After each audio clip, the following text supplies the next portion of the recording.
วนไหม้ช่ำนี่เนาะเป็นไรเดี๋ยวนี้ไม่ไหม้ช่ำพี่น้อยไป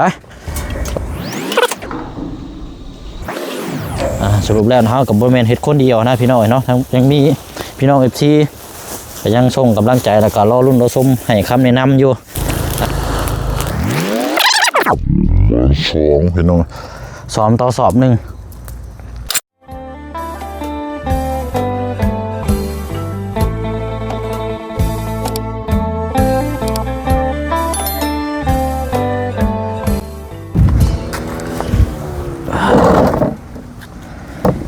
วันนี้พี่น้องเนาะถือว่าได้เวลาแล้วก็เป็นครั้งแรกสำหรับทางบ้านเซาหลังนี้เนาะพี่น้องเนาะที่บ่เชิงจะ1ข้าว1น้ำพี่น้องเนาะ1ข้าว1น้ำช่วงจะค่อยค่ำลงแรงเนาะพี่น้องเนาะหากมาแต่นั่นพี่น้องซองกระสอบหน่อยขี้แกบสอบ1กับขี้พุ่นเนาะย่างละสอบไปซื้ออยู่บ้านแก้งจองบ้านน้องเอสพุ่นแล้วพี่น้องเนาะพอบ้านนั่นแหละเฮาฮู้จักกับเจ้าดีก็ได้ไปซื้ออยู่พุ่นกินนี่พี่น้องซองสอบนี่ให้กับเจ้า50,000กีบเนาะจะเอามาขี้แกบเราจะเอามาจูดก่อนแต่ว่าขี้พุ่นนี่จะเอาไว้คุกเวลาขี้แกบมันใหม่นะพี่น้องเนาะเอาไว้ใส่สวนผักเฮานี่แหละพี่น้องเริ่มก่อนเนาะพี่น้องเนาะเพราะว่าเฮ็ดตัวนี้ไปนำเนาะช่วงเวลาอากาศเย็นๆช่วงจะค่อยค่ำลงแรงเนาะพี่น้องเนาะเอากราบทักทายสบายดีและสวัสดีพ่อแม่พี่น้องเบิดสุขุสุคนในพี่น้องเด้อเนาะพบเจอกันอีกคือเก่าคือเดิมพี่น้องเนาะบรรยากาศโอ้ยลมเย็นจ้อยเลยพี่น้องเนาะปานเดือน11เดือน12ลมเต้าเนาะพี่น้องเนาะเพราะว่าผ้าฝนตกมาแต่เวียดฝนพี่น้องผ้าฝนก็ปล่อยปลายในช่วงประมาณเช้าๆนี่แหละพี่น้องเนาะเอากะเดี๋ยวนึ่งข้าวก่อนบัดนี้พี่น้องนึ่งข้าวก่อนอยู่คนเดียวก็กินคนเดียวเนาะเพราะว่าทีมงานยังบ่ทันได้เดินทางขึ้นมาทางบ่บุญบ้านป่าก็ขึ้นมาแล้วพี่น้องแต่ว่าเพิ่นก็อยู่เฮือนพุ่นเนาะอีกหลังนึงอันนี้ก็ทางบ่เชียงก็ทางน้องนิวทางบ่ไล่ก็มีเวียกงานอยู่พุ่นแน่เนาะทางเฮาก็เวียกงานอยู่พี่สลับหมุนเวียนนั่นแหละพี่น้องเนาะนึ่งข้าวก่อนบัดนี้ลองแก๊สใหม่พี่น้องนึ่งข้าวไว้แล้วก็เฮาก็จะไปจูดตอนนั้นบัดนี้พี่น้องเนาะพาพี่พาน้องชมเปลี่ยนบรรยากาศเปิดน้ำกันเนาะพี่น้องเนาะโอ้ยว่าวผิดว่าวถึกพี่น้องเพราะว่าเจ็บชบพี่น้องเนาะห้อนในอีกเลยไหวเลยพี่น้องโรคห้อนในนี่จะว่าโรคประจำตัวเนาะเข้าก็นึ่งไว้เพื่อมื้อพี่น้องเลยมื้อนึงเพื่ออันนั้นก็เฮาอุ่นเอาเนาะถ้วยนึงประเดิมเลยได้นี่เขาก็สีมาติเฮือนแล้วพี่น้อยโอ้ทางทีมงานนี่ยังแต่ทางบ่เสียงแล้วก็ทางลุงเพิ่มพี่น้องเนาะทางบ่บุญบ้านป่าเนาะเพราะว่าพระเจ้าก็ขึ้นมาถึงผู้ขึ้นมาถึงกับเมื่อก่อนเนาะผู้ไปผู้มาผู้ไปพี่น้อยตามตอนนี้ว่าแต่ละคนก็อยู่ถึงกับคือว่าในพี่น้องเนาะขนาดบ้านเช่าแท้ๆกับการกินการอยู่แล้วก็ต้องซื้อนะพี่น้องมันก็คือว่าเนี่ยการซื้อเดียวเบื้องต้นส่วนหลายหลักๆเลยค่ะเวลาเข้าไปถ่ายคลิปแล้วเขาสิไปใต้โตที่ซื้อกับมันก็บุคือเนาะพี่น้องเนาะอย่างน้อยก็ซื้อของฝากของต้อนไปให้เต็มที่ก็ประมาณเกือบ100,000ข้าวต้มขนมเป็นนมโดยของกินของฝากทั่วไปในพี่น้องเนาะที่เขาที่ผ่านมามันก็หลายอย่างเลยครับในเวียกในส่วนตัวเขาเนี่ยคือเขาอยากซื้อหันซื้อนี่เนี่ยกินมีเมื่อยเฮ็ดเวียกมีเมื่อยมาอยากกินเนี่ยแซ่บๆนะพี่น้อยมันก็บุติพี่น้อยเนาะหนึ่งข้าวก้อนบันนี้พี่น้อยโอ้ยวนไหม้ช่ำนี่เนาะเป็นไรเดี๋ยวนี้ไม่ไหม้ช่ำพี่น้อยไป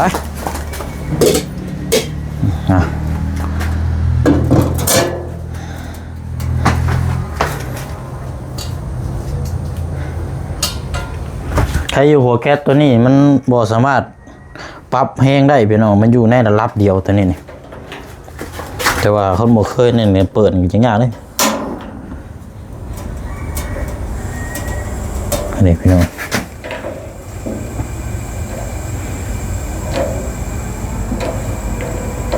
นอยู่ติดอยู่มันมีจังหัวนี่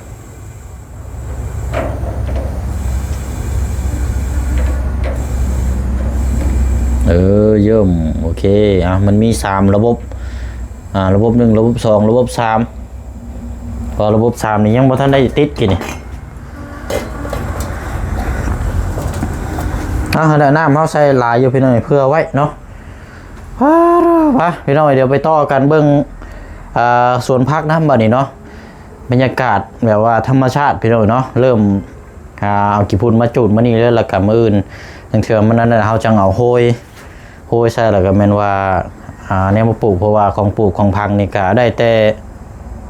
ยังขาดแต่ผักบัวพี่น้อยก็ยังหลายอย่างอยู่เนาะซื้อแต่ว่าเขาสิปรับปรุงตัวนี้ก่อนคอยเฮ็ดไปเนาะไปต่อกันอยู่ส่วนพักเนาะจุดขี่แกบก่อนอันนี้จะเป็นแนวช่วยเข่า35,000กีบอันนี้หน่วยละแสนอันนี้จะเป็นแย่งเวลาเอาช่วยเข่าเอาตัวนี้ใส่ผ่ายเนาะบ่แม่นแย่งพี่น้อยมันเข่ามันจังบ่เสียเนาะเพิ่นแนะนำมาเฮาไปซื้อทิพเข่าเพิ่นได้ว่าโอ้ยเอาตัวนี้ซะลูกว่าซั่นตัวนี้เวลาเฮาเข่ามันจังบ่เสียง่ายมันก็กินแซ่บแน่ว่าซั่นห่วยคนเฮายังกินข้าวบ่แซ่บอยู่เนาะพี่น้องเนาะก็เลยเอาตามคำแนะนำแม่ค้าเซาขายแนะนำให้เนาะนี่เลยพี่น้อยอันนั้นก็ยงขยื่อเดี๋ยวก็จังกวดโอ้นี่1 2 3 4 5 6 7นาน7นานนี่ก็โอเคแล้วพี่น้อยได้7นานนี่ก็ถือว่าอันนี้แหละเดี๋ยวเฮาเฮ็ดหัวอย่างมาแอมเนี่ยจังน้อยแล้วก็ปลูกข่าตะไคร้อย่างลงไปกุ้งหุ้งพี่น้องเนาะช่วงสีใหญ่ไว้ตามดินตามเสียงเบิ่งนี่ช่วงสีใหญ่ไว้เดี๋ยวจะจูดอยู่กองเก้าวันนี้ละตัวนี้แหละ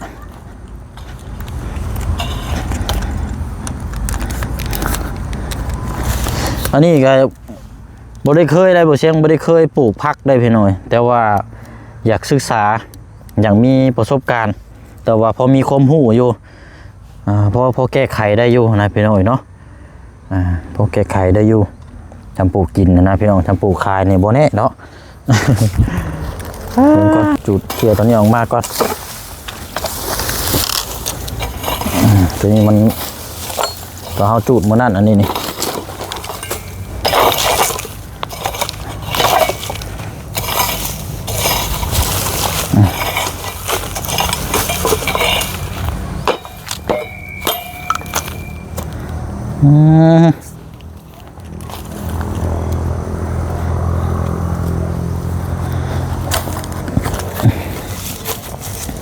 ปิดขอกไม้ไว้ก่อนมันจังบ่อนี่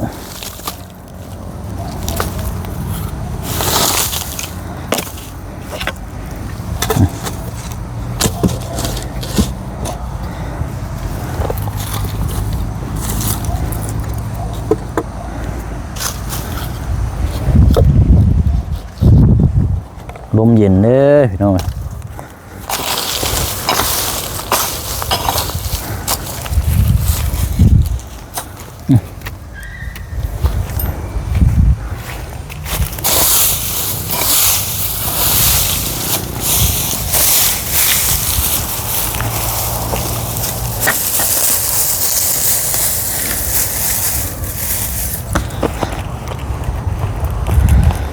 ดูเนาะแกะนี่ก่อน2 สอบมี50,000กีบปกติก็บ่ฮอดดอกพี่น้องแต่ว่าอยากให้เขาเจ้าเนาะเขาเจ้าก็ฮู้จักเฮาแน่นะพี่น้องต่างคนต่างอันนี้ตั้งเทื่อไปมื้อหน้าตั้งเทื่อบ่พอก็แค่แน่ไปเอาง่ายนะพี่น้องบ่พายเอาเหียไปจัก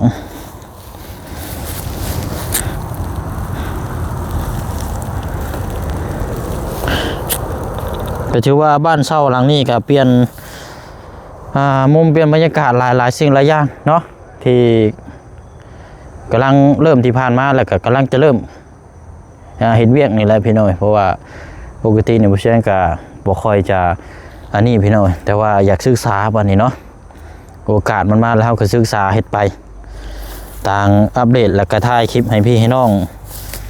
เฮ็ดฮู้แล้วก็เบิ่งไปน้ำกันเนาะบางเทื่อบ่เสียงบ่ฮู้กับพี่น้องคอมเมนต์บอกว่าเอาจังซี่เด้อบ่เสียงเด้อเฮ็ดแนวนี้ลูกอย่างซั่นแนวนี้ก็เฮามาเห็นแล้วก็โอ้เนาะสรุปแล้วเฮาก็บ่แม่นเฮ็ดคนเดียวนะพี่น้องเนาะทั้งยังมีพี่น้อง FC ก็ยังส่งกำลังใจแล้วก็รอรุ่นรอชมให้คำแนะนำอยู่ก็เลยนี่แหละพี่น้องเอ้ยเฮาก็เลยเฮ็ดลงมือทำเฮ็ดลองเฮ็ดลองอันนี้เบิ่ง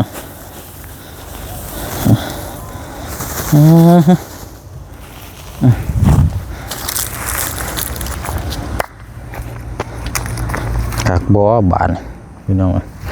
มันสิติดให้ข่อยอยู่บ่ละบาดขี้เหงื่อลองเบิ่ง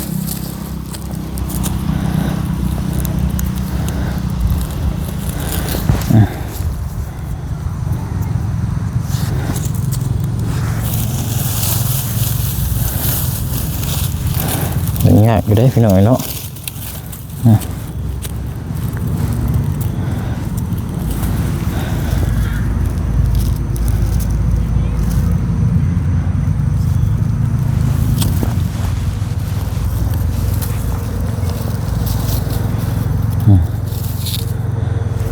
ติดชับโอ้ย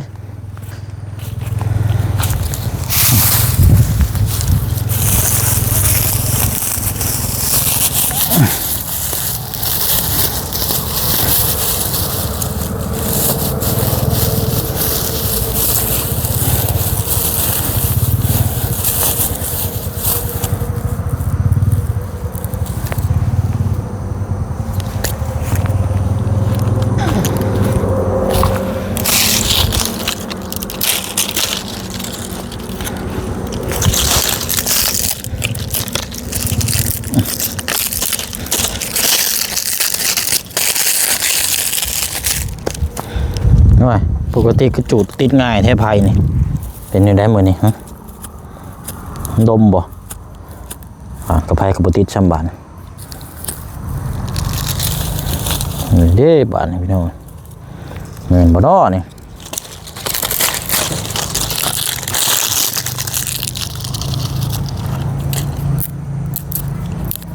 คือบ่นี่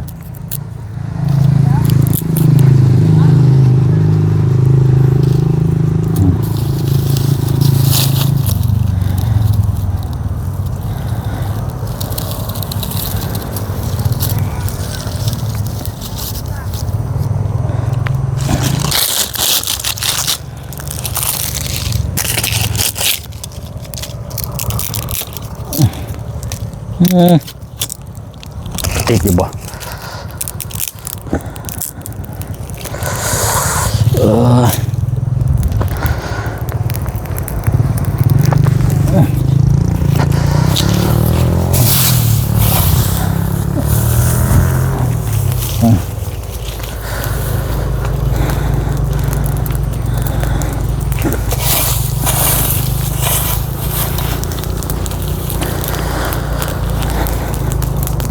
กี่แก็บก็ยังบ่พอตามรังนี่สิประมาณอีก1กระสอบประมาณ2พี่น้อง2ต่อสอบ1แต่ว่าบ่มีเบิดแหละเดี๋ยวเอาชั้นนี้ก่อนนี่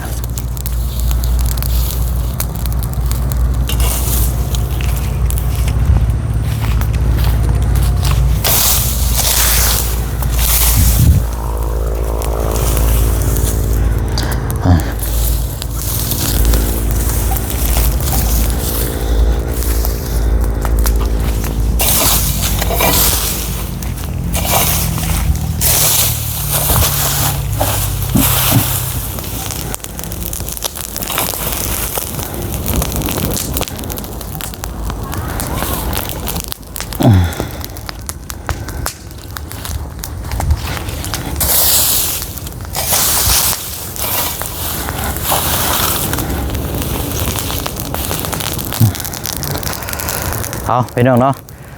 เคยแต่แนะนำทั้งแต่ละเคสให้ทั้งน้องๆเพื่อนที่เฮาช่วยเหลือแล้วก็ที่อันนี้เนาะ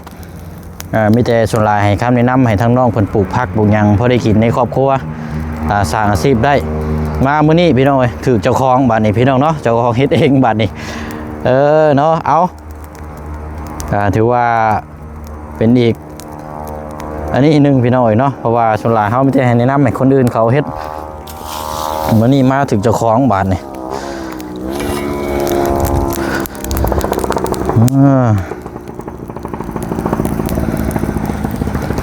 เอาขี้เหงื่อใส่อีกก่อนใส่ละลายก่อนมันอันนี้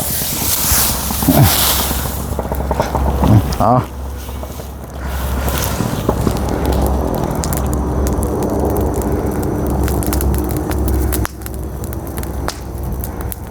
ว่าสีบ่ใหม่เนาะ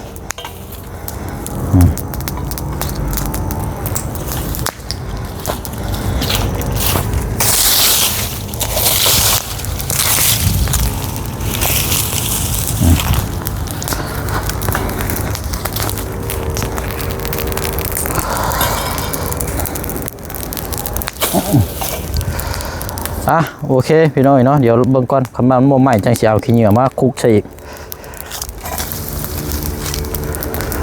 เดี๋ยวมาใส่คลุกใส่จูดใหม่อีกอันนี้ก็ขี้พุ่นนี่สิเอาไว้นี่ก่อนขี้พุ่นนี่เอาไว้นี่ก่อนเพราะว่าให้เขาจูดขี้แกบสูตรขี้แกบแล้วก็ให้มันใหม่แล้วจังอันนี้บ่เชียงสิเอาตัวนี้คุกใส่กันพี่น้องเอาคุกใส่กันแล้วก็สิเอามาโห้ยใส่แต่ละล็อกโห้ยใส่แต่ละล็อกแล้วก็จังสิอันนี้จังปลูกผักบ้านนี้เนาะปลูกผักโคตรน้ำเนาะแล้วก็ก่อนอื่นเนาะพี่น้องเนาะก็ขอมกขอบใจทางพี่น้องเฮาเนาะที่อยู่เคียงข้างเดี๋ยวก็ให้คำแนะนำเนาะปลูกผักนี่ทางพี่น้องFCเพิ่นว่าบ่เชียงให้เอาผักอย่างต่างๆก็ได้นะเป็นพวกเป็นเม็ดนะพี่น้องลงแล้วก็จังเอาตัวนี้ปกหรือว่าเป็นเพื่องก็ได้ถ้าบ่มีแต่ว่าเอาตัวนี้เนาะพี่น้องเนาะอันนี้มันก็คล้ายๆอันนี้อยู่พี่เชียงสิเอาตัวนี้ไว้ปกเอาไว้ปกผักนี่แหละยังลายอยู่เนาะอันหญ้าคานี่ตัดหากะอันนี้ได้พี่น้องปรุงอีกเลยแต่หูหนูควยหนูเต็มอยู่พี่น้องพวกเดี๋ยวหนูเต็มอยู่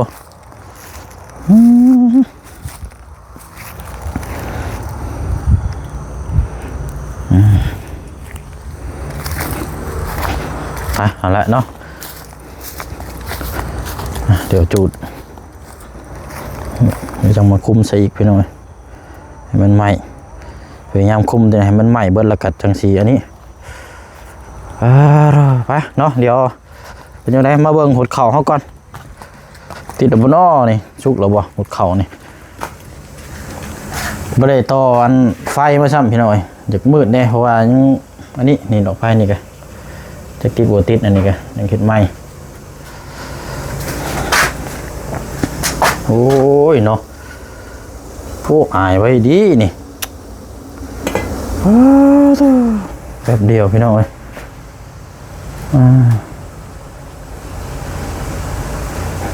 น้ำไม้อันนี้ซื้อมาแต่ต้มไปหน่อยใช้ต้มไว้เลยอันนี้กินจืดเอาวะ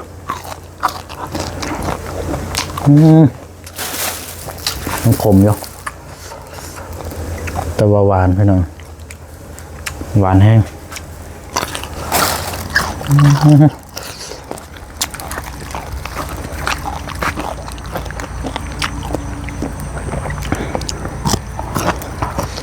แล้วทุกที่ท่านี้ก็เดียวเตียงมาก่อนพี่น้อยจะปรับเปลี่ยนใหม่แล้วก็เตียงมาวางไว้นี่ใช่อันนี้เนาะคือบัวติดอันนี้ติดหรือเปล่า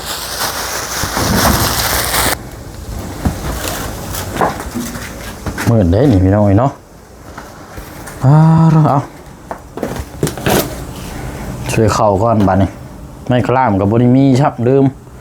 บริเฮ็ดชับพี่น้อยนี่ห้องใส่หากเห็นพี่น้อยอยู่บ้านเขานี่โซลานี่บริใส่อันนี้เข่ามันสิติด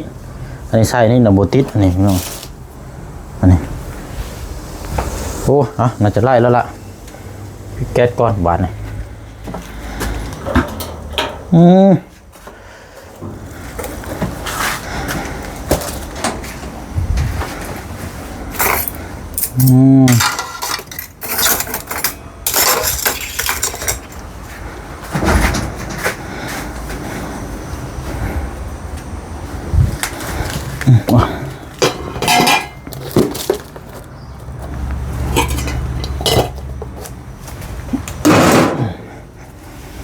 ปอพี่น้องครับดีนี่ปันขนมปังอันนี้หนึ่งข้าวบันนี้มีแต่กับนี่ก็ตำมักทั่วเลยพี่น้องมีมักทั่วอยู่ตำมักทั่วนี่ก็10,000พอแล้วนี่สิเบิดอันนี้กันข้าว4ซองสอบแล้วก็เอาขึ้นมาแบ่งให้ทั้งอาเจืองน้ำเมื่อวานนี่พี่น้องคนละครึ่งสอบเมื่ออื่นหมดแล้วพี่น้องยันไปเยี่ยมยามทั้งปลักน้อยมื่อนี้ยังบ่ทันละยังถึงไม่กระลาบมาอยู่นี่พี่น้องปึ๊บเรียบร้อยบาทนี่ตั้งไว้นี่แล้วพี่น้องเนาะเบิ่งก่อน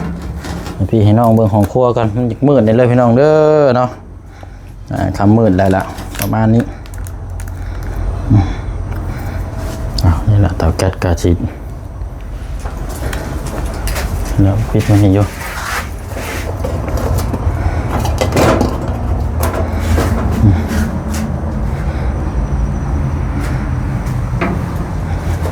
เขาเอาไปเทิงนี่ก่อนมีเนี่ยมาคาบไป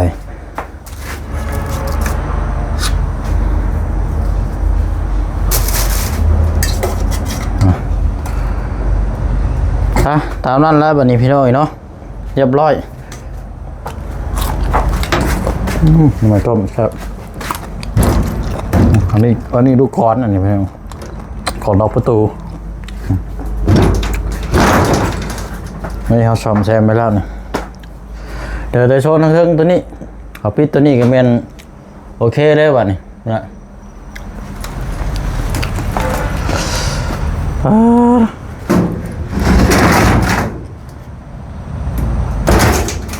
มันจะปิดยากเลยแต่ตัวนี้พี่น้อง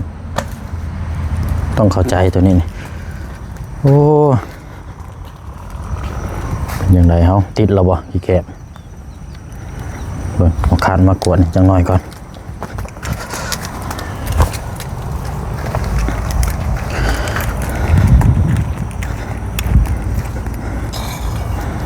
ทำจังน้อยพอละพี่น้อยเราจะไปดินน้ำมูคูอยู่เพื่อนลุงเพิ่มมันกับบริไก่กันทางเส้นเดียวห่างกันประมาณ2 กิโลนี่แหละพี่น้อย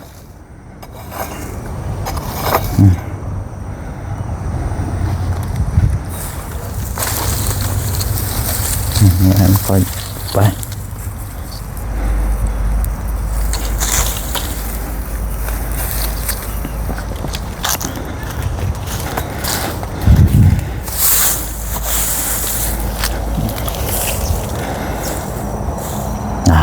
จากคนที่เคยให้คำแนะนำแต่คนอื่นเฮ็ดมื้อนี้ถือเจ้าของมื้อนี้พี่น้องเนาะสื่อประสบการณ์เฮียนฮู้แล้วก็เบิ่งน้ำกันพี่น้องเนาะตั้งแต่มื้อนี้เป็นต้นไปว่าพักเขานี่สิเกิดผลงามหรือว่าขี้ร้ายหรือว่าจังไดก็